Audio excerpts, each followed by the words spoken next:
Imagine a country where black cars are illegal. Not for some traffic reason, but because the leader just so happens to prefer the color white.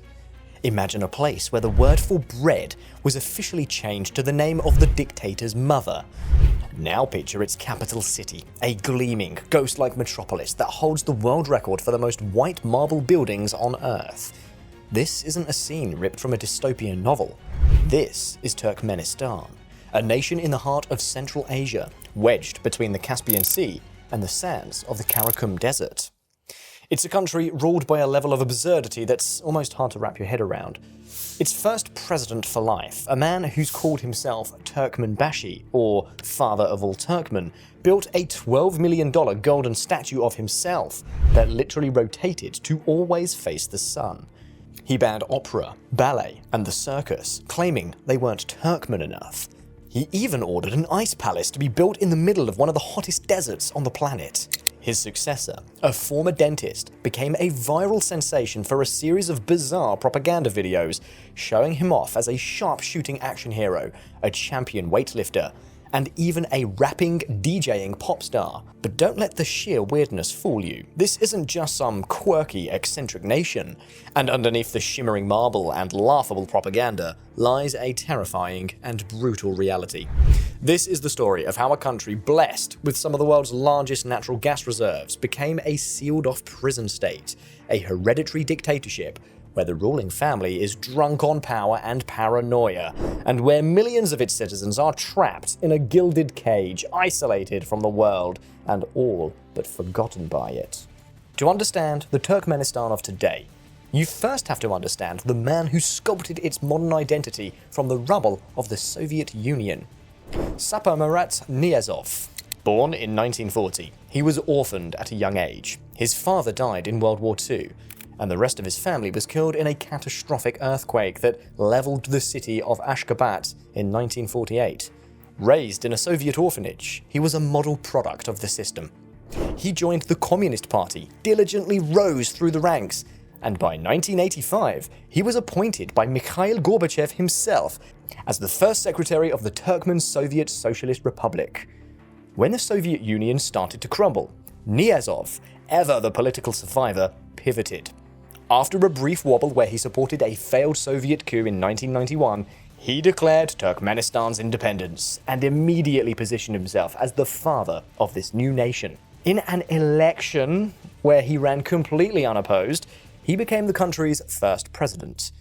And that's when the real transformation began.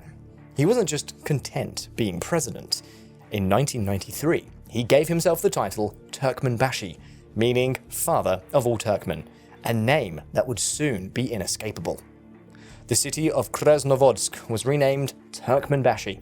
Airports were named Turkmenbashi. His face was slapped on the currency, on posters in every building, on bottles of vodka, and on every TV screen. He became the sun, and the entire nation was forced to orbit around him. And at the very center of his new universe, in the capital city of Ashgabat, he built the ultimate monument to his own ego, the Arch of Neutrality. This towering structure, which cost over $12 million, was topped with a 40-foot tall gold-plated statue of Niyazov, arms outstretched. And thanks to a complex mechanism, this golden version of him would slowly rotate throughout the day, making sure his gaze always, quite literally, followed the sun across the sky. But the personality cult went way beyond statues and portraits. Turkmenbashi wanted to write the very soul of his nation, and his main tool for the job was a book he wrote called the Ruhnama, or the Book of the Soul. This pseudo-spiritual, pseudo-historical text was a rambling collection of his own memories, life advice, and a completely revised version of the history of Turkmen people. Niyazov declared it a holy book, equal in status to the Quran or the Bible. It became the cornerstone of the entire state. Reading the Ruhnama was mandatory in all schools, from first grade all the way through university. Subjects like physics and algebra were tossed aside to make more time for studying it. Want a driver's license? You had to pass an exam on the Ruhnama. Want a government job? You had to recite passages from it. Mosques and churches were ordered to display it right next to their sacred texts. Those who refused, seeing it as blasphemy, had their places of worship bulldozed. Niyazov even claimed that any student who read this book 3 times would automatically get a ticket to heaven. With the Ruhnama as his guide, Turkmenbashi went on a crusade to remake the country in his own image, firing off a torrent of increasingly bizarre decrees. He famously decided to rename the months of the year and the days of the week. January was renamed Turkmenbashi, after himself. April was renamed Gurbanguly after his mother. September became Ruhnama in honor of his book. Even the word for bread was changed to Gurbanguly. He argued that his mother, who had endured so much, deserved to be immortalized that way. His personal whims became the law of the land. After being forced to quit smoking following heart surgery, he banned smoking in all public places and later outlawed chewing tobacco. He declared beards on young men unhygienic and banned them. He decided that gold teeth were an ugly foreign trend and banned them too, advising citizens to chew on bones to strengthen their own teeth instead. Anyone who had already got gold fillings had to have them pulled out. Lip-syncing at concerts, outlawed. Car radios were deemed useless and forbidden. In one of his most infamous moves, he decided Western cultural imports were corrupting the nation. In 2001, he banned opera, ballet, and the national circus, declaring them decidedly un-Turkmen-like. He argued there was no history for these art forms in Turkmen culture. In their place, he promoted state-sanctioned folk music and endless TV programs praising his rule. His war on culture was matched only by his war on basic services. In a move that shocked the world, Turkmenbashi ordered the closure of all hospitals outside the capital city. His reasoning was as simple as it was cruel. If people are ill, they can come to Ashgabat. He also shut down rural libraries, arguing that the only books anyone needed were the Quran and his Ruhnama. For 16 years, Saparmurat Niyazov ruled as an absolute despot, a man who had been orphaned by the state and who, in return, treated the entire nation as his personal plaything. He was the architect of this strange dictatorship, and he laid a foundation of total control and surrealism that his successor would build on, taking it to even greater heights. In December 2006, state media made a shocking announcement. Saparmurat Niyazov, the president for life, had died of a sudden heart attack. The nation was thrown into chaos. Who could possibly replace the man who had renamed January after himself? The answer came quickly. The Minister of Health, a quiet, unassuming dentist named Gurbanguly Berdimuhamedow, was named acting president. At first glance, there was a tiny glimmer of hope. Berdimuhamedow seemed like a reformer, a guy who would gently dismantle the absurdities of the Turkmenbashi era. He restored the original names of the months and days of the week. He pulled the mandatory study of the Ruhnama from the school curriculum, and reopened the rural hospitals and libraries Niyazov had closed. He even had the infamous rotating golden statue of his predecessor moved from the city centre to a less prominent spot on the outskirts of Ashgabat. The first internet cafes opened, a symbolic crack in the wall of isolation Niyazov had built. The world watched, wondering if this was the start of a Turkmen spring. It wasn't. The hope for change vanished almost as fast as it appeared. Gurbanguly Berdimuhamedow didn't get rid of the cult of personality, he just swapped Niyazov's with his own. He took on the title Arkadag, which means the Protector, and soon his portrait was hanging in every office, classroom, and public space, even right next to his predecessors. The brief thaw was over. A new era of surreal, personalized rule had begun, where Niyazov's cult was built on a bizarre, pseudo-traditional rewriting of history. Berdimuhamedow's was a modern, digitally savvy brand of authoritarianism. He was no longer just the president. He was a national superhero, and state television was his personal stage. The world watched, baffled, as a steady stream of propaganda videos went viral. In one, the Arkadag, decked out in military gear and sunglasses, expertly fires a whole range of automatic weapons, hitting every single target with impossible precision, like a scene from a bad action movie. In another, he's shown effortlessly lifting a gold-plated barbell in front of cheering government officials. His talents, according to state media, were endless. He was a master horseman, a champion race car driver, a skilled cyclist, and a brilliant military strategist. He also, apparently, was a musical prodigy, obviously. He was filmed writing and performing sickly sweet pop songs, including a rap about his favourite horse and a patriotic anthem for his country. He even hit the stage as a DJ, mixing tracks for a captive audience of officials. Every bizarre performance was broadcast to the nation as proof of their leader's supreme genius. Like his predecessor, Berdimuhamedow also had a thing for gold statues. In 2015, a 24-carat gold leafed monument was unveiled in Ashgabat. It showed the Arkadag in all his glory, riding his favourite horse with a dove perched on his hand. Later, he commissioned a 19-foot-tall golden statue of an alabai, the Turkmen shepherd dog breed, and stuck it on a pedestal in a major city roundabout. The dual personality cult was now official.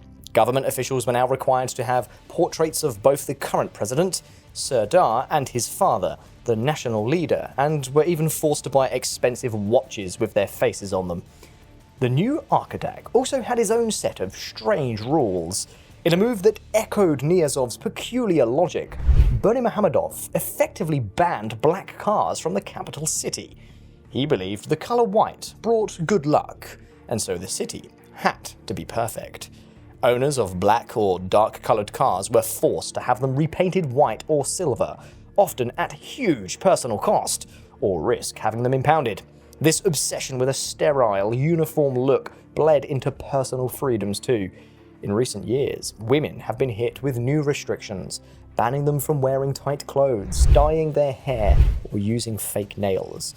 Foreign songs have been banned at weddings, with people urged to play Turkmen language music instead, preferably the patriotic songs written by Berdimuhamedow himself. While Niyazov tried to cut Turkmenistan off from the world, Berdimuhamedow tried to create a bizarre, Potemkin-style showcase for it, even if no one was actually invited to see it. He poured billions of the nation's gas wealth into vanity projects of breathtaking absurdity. In a country with almost zero international tourism, he built Avaza, a lavish resort on the Caspian Sea filled with luxury hotels and yacht clubs that sit almost entirely empty. He commissioned a new international airport for Ashgabat in the shape of a giant falcon, costing $2.3 billion, even though hardly any international airlines actually fly there. The initial promise of reform had curdled into a new kind of madness, one that was just as total, just as controlling, but with a glossy, modern, and often viral sheen. The dentist had become the new dictator, and the strangeness was here to stay. This level of control is hard to even imagine. If you're finding this story as fascinating and disturbing as we are, make sure to subscribe and hit that notification bell. You are not going to want to miss what comes next as we peel back the marble facade and look at the brutal reality hiding underneath. At the very heart of the Turkmen dictatorship lies its most spectacular and surreal creation, the capital city, Ashgabat. Seeing it for the first time is like witnessing a vision of the future as imagined by a Bond villain. It's a city that seems to rise out of the scorching Karakum desert like a mirage, a sprawling metropolis of vast, empty boulevards, manicured parks, and monumental buildings all wrapped in glistening white marble. This is no accident. After a devastating 1948 earthquake leveled the city, it was rebuilt in the standard, brutalist style of the Soviet Union. But after independence, both Saparmurat Niyazov and later Gurbanguly Berdimuhamedow launched one of the most ambitious and expensive urban renewal projects in human history.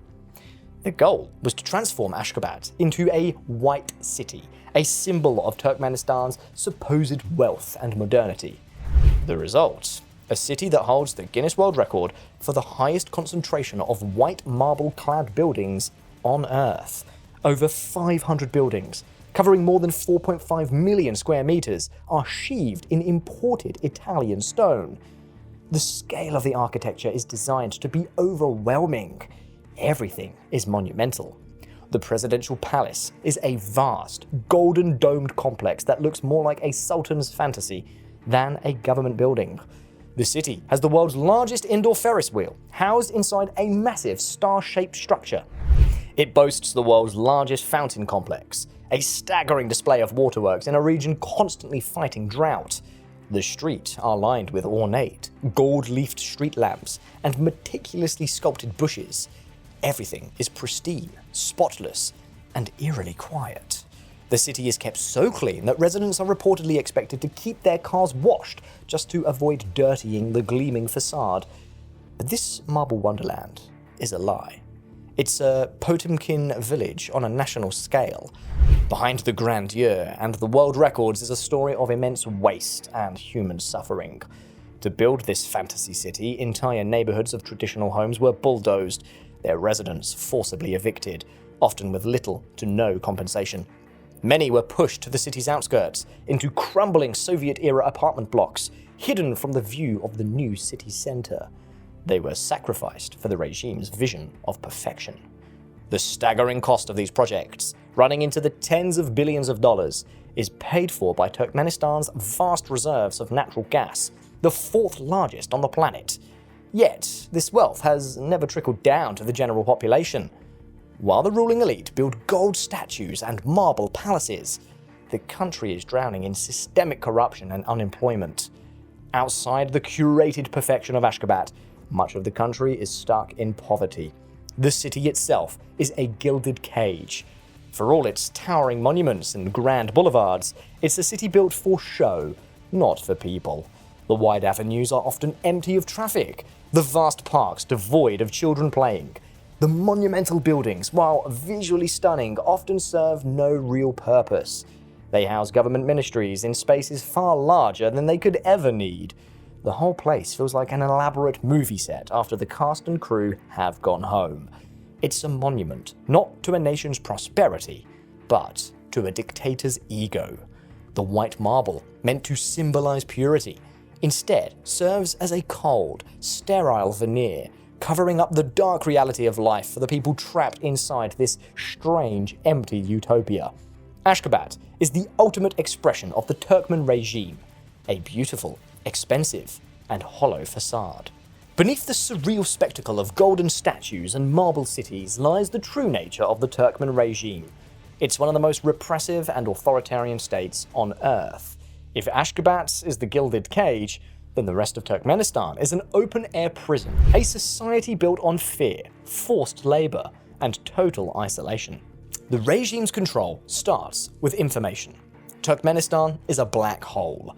It's consistently ranked at the very bottom of global press freedom indexes, right next to countries like North Korea.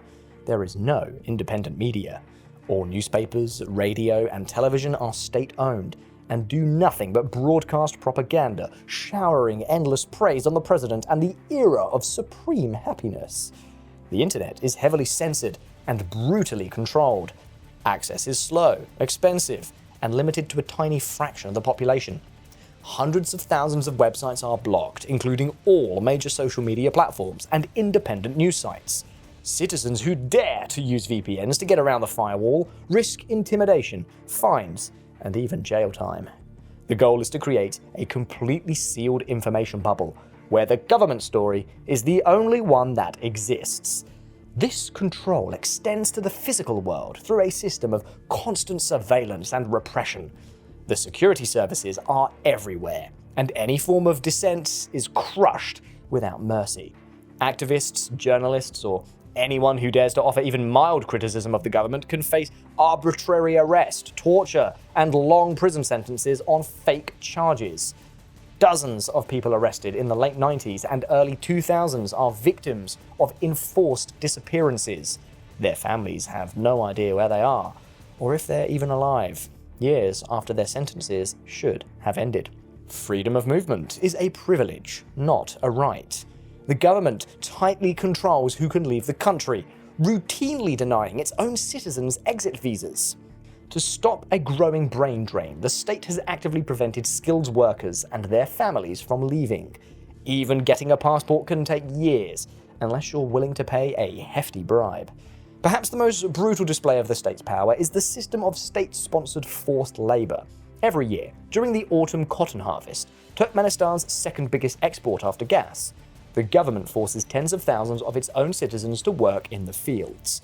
Doctors, teachers, students, and other public sector's employees are pulled from their jobs and classrooms and forced to pick cotton by hand in the searing heat, often for little or no pay.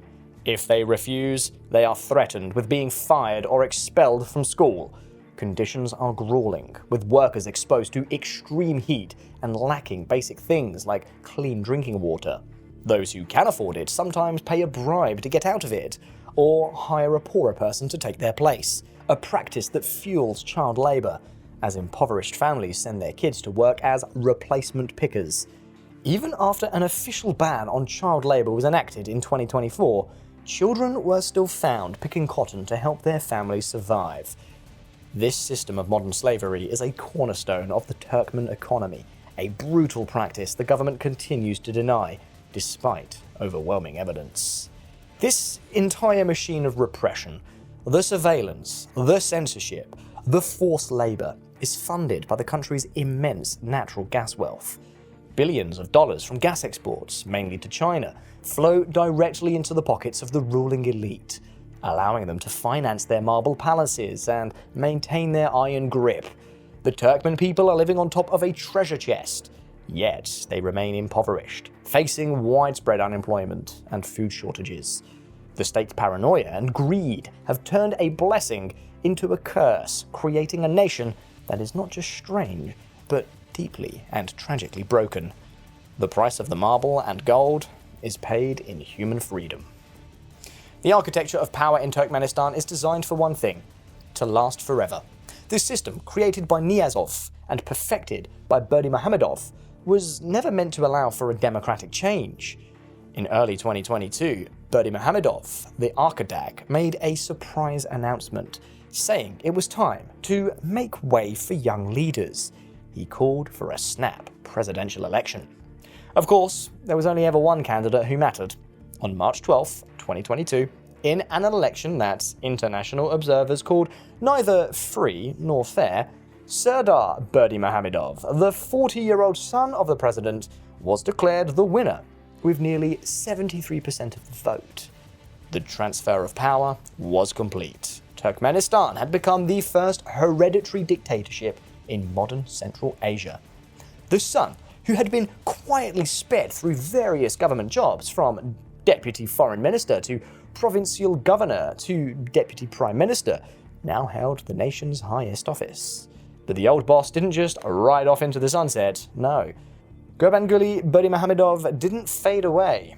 Instead, he pulled off a constitutional coup that cemented his family's power for the foreseeable future. He already made himself chairman of the Halk Maslahati, or People's Council. Less than a year after his son took office in January 2023, the system was radically changed. The parliament was made a single house again, and the People's Council was transformed into a new supreme governing body, placed above the presidency and every other branch of government. And who would lead this new supreme body? Gurbanguly Berdimuhamedow. Naturally, who else? He was not only made its chairman, but was also given a new official title: National Leader of the Turkmen People. This new position gives him and his entire family permanent immunity from prosecution and the right to address the nation on any important policy matters. In effect, the father now wields ultimate authority from behind the throne, while his son handles the day-to-day business of being president. It's a carefully built power-sharing deal designed to make sure the Berdimuhamedow dynasty stays in control forever. Under this dual leadership, the personality cult has only grown. Public institutions now have to display portraits of both Serdar, the president, and Gurbanguly, the national leader. The state propaganda machine works overtime to sell this father-son team as the guardians of Turkmenistan's stability and prosperity, while the younger Berdimuhamedow takes foreign trips and meets with world leaders to project an image of a more modern Turkmenistan. His father continues to pull the strings as the ultimate decider. The system is now a closed loop. Power is passed from father to son, totally insulated from the will of the people and protected by a legal framework that places the ruling family above the law. Any hope for change has been snuffed out, replaced by the grim certainty of a forever dynasty ruling over a nation trapped in time. Turkmenistan is more than just the world's strangest dictatorship. It's a deep and unsettling paradox. It's a country of unimaginable wealth, where citizens face food shortages. It's a nation of stunning, futuristic architecture that houses a society trapped in a brutal Soviet-style past. The comical absurdity of its leaders, the golden statues, the rap songs, the banning of black cars isn't a harmless quirk. It's a deliberate strategy, a spectacle of distraction designed to hide a system of absolute terror. The gleaming white marble of Ashgabat is a monument to narcissism, built with gas money that could have educated children and cared for the sick. The bizarre decrees are exercises in raw power, meant to remind every citizen that the state controls every single part of their lives, down to the colour of their car and the music at their wedding. The cults of personality, first of the father of all Turkmen and now of the protector and his son, are tools of psychological warfare, demanding not just obedience, but total devotion. This is a nation held hostage by a single family, a kleptocracy, where the national treasure is treated like a personal piggy bank. It's a police state where dissent can be a death sentence, and freedom is a foreign word. Maybe the biggest tragedy of all is that it's a country that has been largely forgotten by the rest of the world. Its human rights abuses happening in the shadows, behind a wall of enforced isolation. The story of Turkmenistan is a cautionary tale. It shows how unlimited power, funded by unlimited resources and unchecked by any accountability, can lead to a kind of national psychosis. It's a world where reality is whatever the dictator says it is. And for the nearly 7 million people of Turkmenistan, this strange, brutal and surreal world is the only one they're allowed to know. So, let us know down in the comments below, have you heard of Turkmenistan, and did you know its history? Did you know what is going on there today? Leave a comment and let's start the conversation. I've been Josh. This is The Villainous Vault. Thank you so much for watching. Like the video and subscribe.